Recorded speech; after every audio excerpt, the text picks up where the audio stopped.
નમસ્કાર દર્શક મિત્રો, આપ જોઈ રહ્યા છો Aravalli news. Modasa medical society sports ક્લબના ઉપક્રમે યોજાયેલા સ્પોર્ટ્સ ડેમાં 150થી વધુ ડોક્ટરો મેદાનમાં ઉતરીને વિવિધ રમતો રમીને ડોક્ટરોએ આપ્યો ફિટ ઇન્ડિયાનો સંદેશ. દર્દીઓના સ્વાસ્થ્યની ચિંતા કરતા ડોક્ટરોએ હવે પોતાના ફિટનેસનું પણ મહત્વ સમજાવતું અનોખું ઉદાહરણ પૂરું પાડ્યું હતું.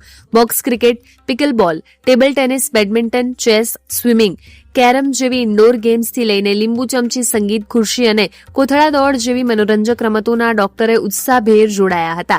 સમગ્ર કાર્યક્રમ દરમિયાન આનંદ અને ઉર્જાનો માહોલ છવાયો હતો. ડોક્ટરોએ સંદેશ આપ્યો કે સ્વસ્થ શરીર માટે દવા જેટલી જરૂરી છે તેટલું જ વ્યસ્ત જીવનશૈલી વચ્ચે નિયમિત કસરત અને રમતગમત માટે થોડો સમય ફિટનેસ માટે ફાળવવો જરૂરી હોવાનું જણાવ્યું હતું.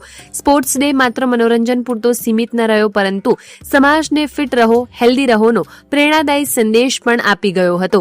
વૈભવ રાઠોડ, અરવલ્લી ન્યૂઝ, મોડાસા. નમસ્કાર, ડોક્ટર મુકેશ પટેલ.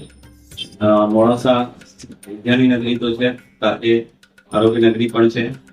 અહીંયા ડોક્ટર મિત્રોનું એક ક્લબ ચાલે છે, મોડાસા મેડિકલ સોસાયટી.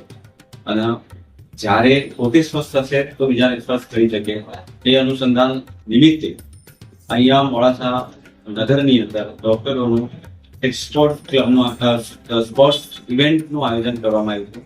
એની અંદર box cricket, badminton, PT, pickle બોલ, સ્વિમિંગ, મહિલાઓ માટે પાઉચ મીન્સ કે બચ્ચાઓ માટે અને મહિલાઓ માટે કોથળા દોડ, લીંબુ ચમચી, સંગીત ખુરશી, આ બધાનું આયોજન કરવામાં આવ્યું છે. બધા સ્વસ્થ રહે તો સંદેશ પહોંચાડવા માટે પહેલા પોતે સ્વસ્થ થશું તો બીજાને સ્વસ્થ કરીશું તેવા ભાવ સાથે આ કાર્યક્રમનું આયોજન કરવામાં આવ્યું. Thank you.